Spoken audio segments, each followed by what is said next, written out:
Saludamos al licenciado Hernán Reyes Aguinaga. Él tiene una amplia formación en materia de comunicación y sociología. Es docente de la Universidad Andina Simón Bolívar, también una muy amplia experiencia, tanto en medios públicos como privados en Ecuador, entre otras cosas. Fue miembro del Consejo Editorial de la Televisión Pública Ecuador TV. Un amplio debate se ha abierto en Ecuador nuevamente por las reformas aprobadas por la Asamblea Nacional a la Ley de Comunicación, que ha puesto nuevamente en debate estos temas de libertad de expresión, libertad de pensamiento en Ecuador. Importante conocer su punto de vista. Muchas gracias por la invitación, Gustavo. Es un gusto verle a los tiempos. Bueno, la primera cosa, yo creo que hay que dejar de lado ciertos riesgos que corre esta discusión sobre las reformas de la Ley Orgánica de Comunicación. Se ha politizado mucho el tema, casi se ha convertido en una moneda de cambio, todo lo que hace la Asamblea. Y digo esto porque en realidad desde el Ejecutivo con la Asamblea ya vemos que hay muchas fricciones, muchas desavenencias, poca conversación, poca cercanía. Y ya el Ejecutivo ha dado muestras de que está en desacuerdo con la nueva mayoría asamblearia. Cuando ha vetado, por ejemplo, la ley de apoyo humanitario, la vetó totalmente. Y cuando ya prácticamente ha anticipado que hay la posibilidad de vetar totalmente las reformas de la ley orgánica de comunicación. Yo creo que es un tema demasiado importante para ser tan politizado. No puede el Ejecutivo, por más desacuerdo que tenga por la nueva Asamblea, decir simplemente, ya, no me aprobaron mi informe de mayoría, por lo tanto, veto totalmente. El país requiere de un marco normativo en comunicación, un marco que sea democrático. Estamos ya prácticamente 5 años sin aplicación de la Ley Orgánica de Comunicación durante todo el gobierno de Moreno, junto con las reformas que efectivamente hizo y limó aspectos muy polémicos y controversiales como la existencia de la Supercom, como el artículo sobre el linchamiento mediático que fue eliminado y como la constatación de que la comunicación es un derecho humano.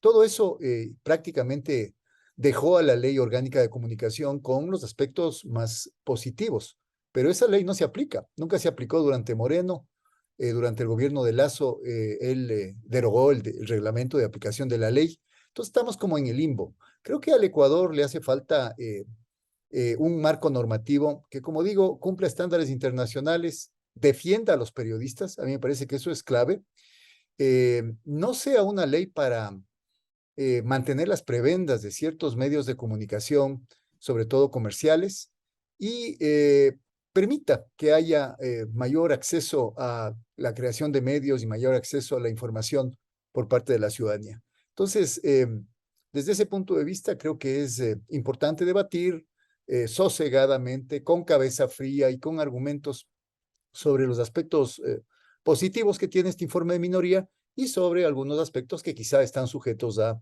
interpretación, a debate y a perfeccionamiento. Ahora, este debate ha estado en manos de la institución que en esencia es una institución para debate, la Asamblea Nacional. ¿Qué ha pasado en estos meses? ¿Por qué se ha llegado simplemente a dos posiciones aparentemente divergentes que se traducen en el informe de mayoría y en el informe de minoría?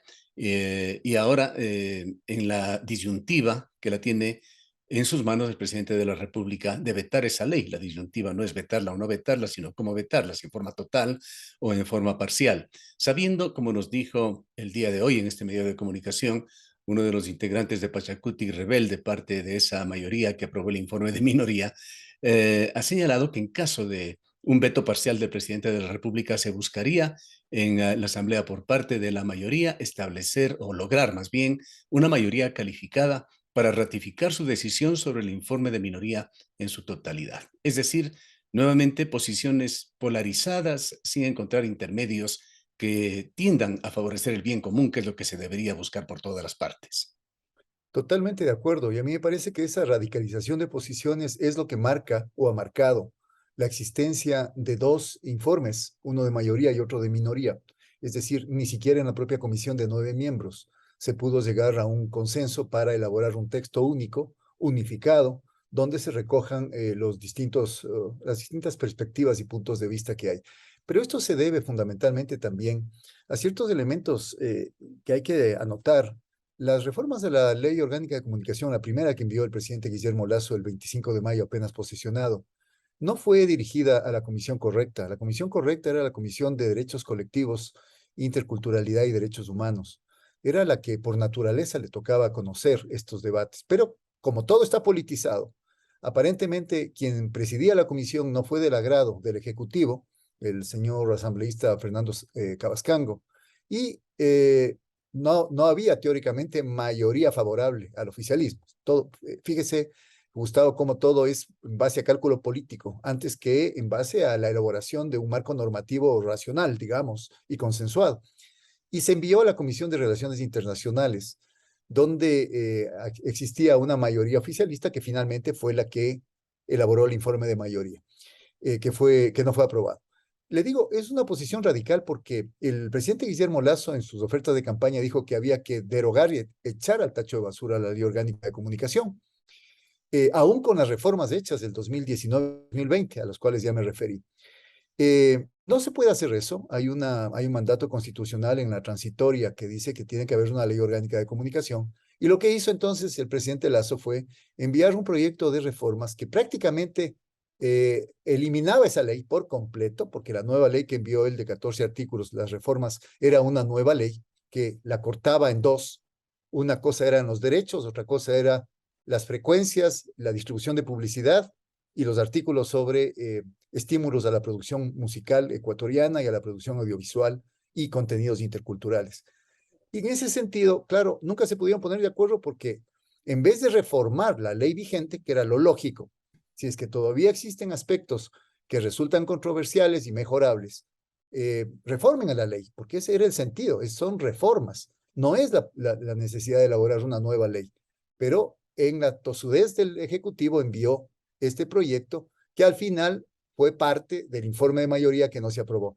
Esa es la razón fundamental. Y lamentablemente, solo termino diciendo, en este país se ha polarizado tanto las cosas que, digamos, la ciudadanía ve a ratos con mucho malestar y con desesperanza cómo las instituciones públicas, en este caso estatales, el primer poder del Estado, la Asamblea Legislativa, el Poder Ejecutivo que administra la cosa pública, no llegan a ponerse de acuerdo y le toca a la Asamblea Legislativa enviar una carta al presidente diciéndole, vea, pongámonos de acuerdo en los aspectos básicos, aunque sea, porque hay que colegislar. Eso es lo que dice la Constitución.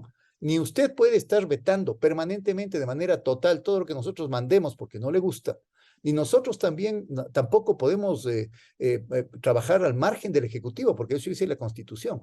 Entonces, a mí me parece que hay que darle un poco de racionalidad a este tema del manejo, no solo de la comunicación, sino otros temas también que interesan al país y al bienestar de la gente. De alguna manera se ha desperdiciado esta oportunidad todos estos meses por parte de ambas funciones del Estado.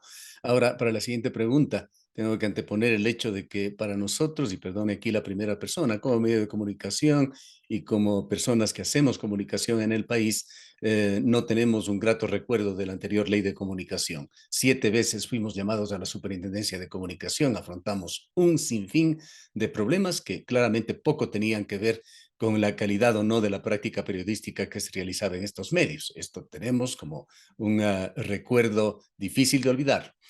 Este antecedente para preguntarle a usted cómo ve la posición de Fundamedios, de varios gremios periodísticos del país, los más importantes, de asociaciones de periodistas también, las más importantes, del propio Consejo de Comunicación y desde el exterior, organizaciones como la Sociedad Interamericana de Prensa y otros que exhortan al presidente de la República a un veto total de lo aprobado. Le pregunto, ¿refleja esto una posición corporativa? A ver, primero yo le doy la razón. Creo que no fueron años de mucha luminosidad para aplicar correctamente la Ley Orgánica de Comunicación por mano de la Superintendencia de Información y Comunicación. No nos olvidemos nunca que esta instancia fue aprobada de manera, yo diría, demasiado Sí, sí. expedita. Se metió por la Se ventana le metió por prácticamente debajo al de la final. mesa, así fue. No estaba dentro de la discusión. 4 años, Gustavo, se pasaron discutiendo, usted se acuerda, desde el 2009 al 2013, la Ley Orgánica de Comunicación. Y al final, al último minuto, se metió esto de la Supercom, se metió el tema del linchamiento mediático, que yo particularmente nunca estuve de acuerdo, públicamente lo he dicho siempre, era un artículo mal redactado, que finalmente era casi inaplicable. Y en ese sentido, la actuación de la Supercom terminó por rematar el asunto, porque la actuación de la Supercom fue en muchísimos de los casos, y eso me consta porque en ese entonces yo al menos durante 2 años estuve como miembro del Consejo de Regulación y Desarrollo de la Información y la Comunicación, el CORDICOM, que era la otra institución, que nos dedicamos a hacer las reglamentaciones para poder aplicar la ley, porque esa era nuestra función. Pero la Supercom actuó con bastante sesgo, actuó casi como un brazo político, y entre otras cosas porque estuvo dirigida por un coterráneo suyo, me parece que es el señor Ochoa, Carlos Ochoa, De ingrato pero recuerdo. que eh, ya, perdón. Pero finalmente él no estaba, creo que, capacitado para poder, yo hubiera nombrado un abogado con amplio conocimiento del derecho de la información y de la comunicación, pero yo creo que él se prestó precisamente para eso, se puso la soga al cuello, fue destituido por la Asamblea, usted se acordará, tras un juicio político, y la Supercom desapareció porque había hecho méritos suficientes para desaparecer. En ese sentido, el informe de minoría aprobado ahora no tiene ningún tipo de instancia juzgadora y sancionadora como era la Supercom. En absoluto. Esta es una de las primeras falacias que lamentablemente una campaña muy grande desplegada, yo diría a manera corporativa, retomando justamente la segunda parte de la pregunta se ha hecho. Primero, se le ha apaleado al informe de minoría aprobado, diciéndole de todo. Es un retroceso, es punitivo, es retrógrado, es cavernario, es una ley mordaza, es volver al pasado, es la misma ley de comunicación de entonces, etcétera, sin analizar, porque yo no he visto hasta ahora que haya habido un espacio de análisis abierto, público, donde se haya dicho, esta es la ley que hubo en el 2013, esta es el informe de minoría. Puede haber temas parecidos, por supuesto que puede haber temas parecidos. El tema de los derechos es parecido. La protección de los derechos de los trabajadores del periodismo y de los medios de comunicación es parecido. Inclusive en el informe de minoría se los protege con mucha más extensividad que lo que había en la ley actualmente vigente y lo que había en la ley del 2013. El tema frecuencias está presente también en ambos cuerpos legales y es necesario que se despliegue porque en realidad los concursos que se hicieron durante la época de Rafael Correa fueron concursos que no llevaron a nada. Al final el segundo fue hasta anulado. ¿Por qué se oponen tanto los gremios? ¿Por qué se opone la UNP? Al igual que se opuso a la Ley Orgánica de Comunicación.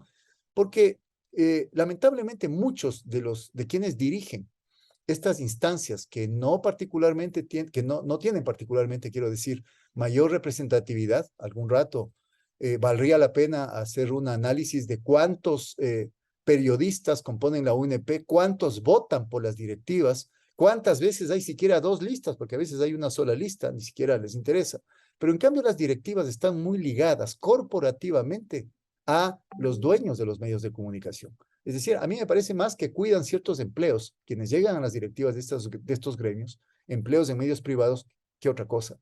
Yo leí el manifiesto hecho por la Unión Nacional de Periodistas, la Federación Nacional de Periodistas y la Asociación de Periodistas Deportivos de Pichincha. No hay un solo argumento diciendo en el artículo tanto pasa tal cosa, en el artículo tal cosa, no nos parece adecuado tal cosa.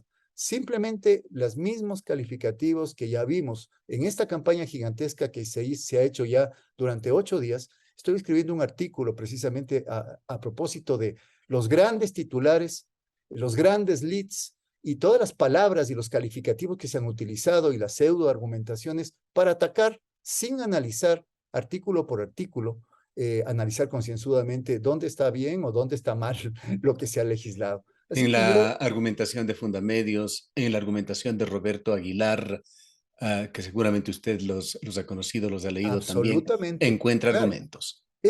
caen en esa misma campaña. Es decir, Fundamedios no podía, si fue uno de los autores del proyecto que presentó con la firma el asambleísta Marjorie Chávez del Partido Social Cristiano y el asambleísta independiente oficialista Fernando Villavicencio, un proyecto preparado por Fundamedios.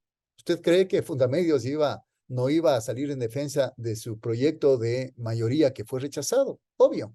Entonces rechaza el proyecto que fue aprobado. Es decir, yo conozco que Fundamedios fue, y conozco al señor Ricaurte, ellos fueron los principales artífices de que se bloquee la aprobación de la Ley Orgánica de Comunicación 4 años, 4 años. No me sorprende.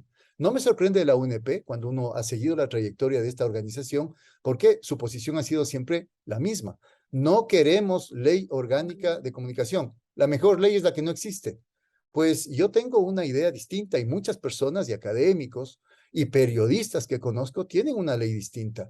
Hay excesos, hay errores, hay abusos que se cometen y es necesaria una regulación externa, no solamente la autorregulación, que sí existe en el informe de minoría y no falsamente como se ha dicho que ahora es la regulación y se dejó de lado la autorregulación. Sí existe, pero es necesaria una regulación que ayude a mejorar la calidad de la comunicación. Aquí no hay sanciones pecuniarias, no hay sanciones económicas, no hay persecución. Cuando un medio de comunicación o un periodista, voy a poner un ejemplo, licenciado, se comete un error, voluntario o involuntariamente, actúa no profesionalmente, emite contenidos que contienen violencia de género. Por ejemplo, revictimizan a una mujer que ha sido objeto de violencia intrafamiliar, la exponen públicamente ante las cámaras y le ponen el nombre y el niño que está también ha sido violentado, etcétera. No existe una sanción monetaria. Lo que existe es un taller de capacitación con ese medio y con ese periodista para poder abordar a profundidad el problema, algo que ya se hizo o se intentó hacer también hace muchos años con la ley actualmente vigente Bien. y que dio muchos buenos resultados. Muchas series de televisión, por ejemplo, de humor, que tenían contenidos racistas, clasistas, etcétera, etcétera. Yo mismo participé en talleres con Ecoavisa, por ejemplo, con los productores, con los actores, etcétera, y en una conversación conjunta vimos conjuntamente que no se puede discriminar, no se puede estigmatizar a las personas, ni aún diciendo son contenidos humorísticos, porque en el fondo es señalarles con el dedo, es burlarse de ellos, etcétera. Entonces, no es una ley punitiva.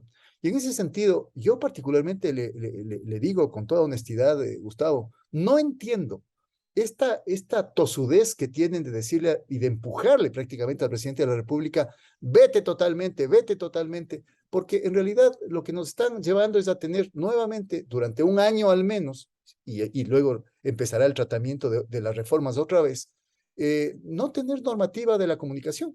Parecería ser La, que con eso están la muy cómodos. disyuntiva que se presenta es compleja.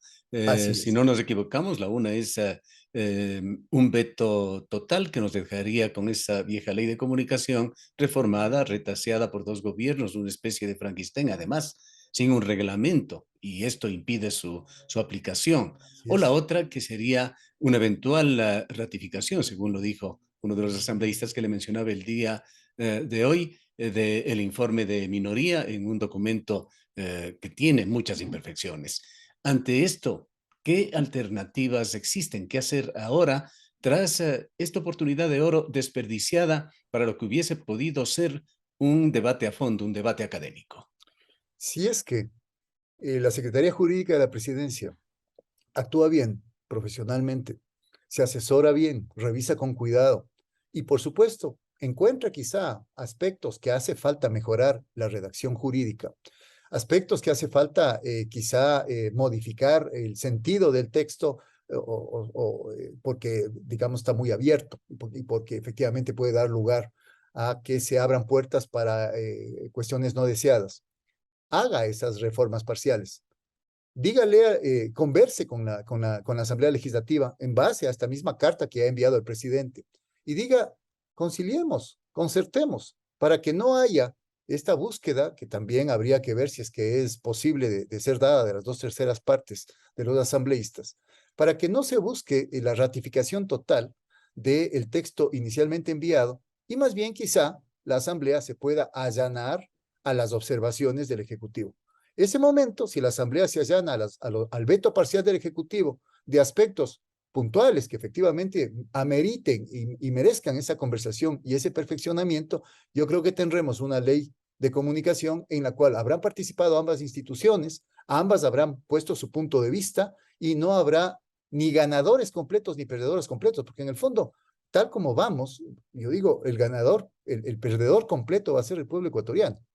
Cualquiera de las dos opciones, como bien lo dijo usted, Gustavo, son opciones que no le convienen al país. Bien, muchísimas gracias por habernos acompañado, licenciado Reyes. No, muchas gracias a usted. Que pase muy bien. Cuídese. El licenciado Hernán Reyes Aguinaga es docente de la Universidad Andina Simón Bolívar y un experto en comunicación.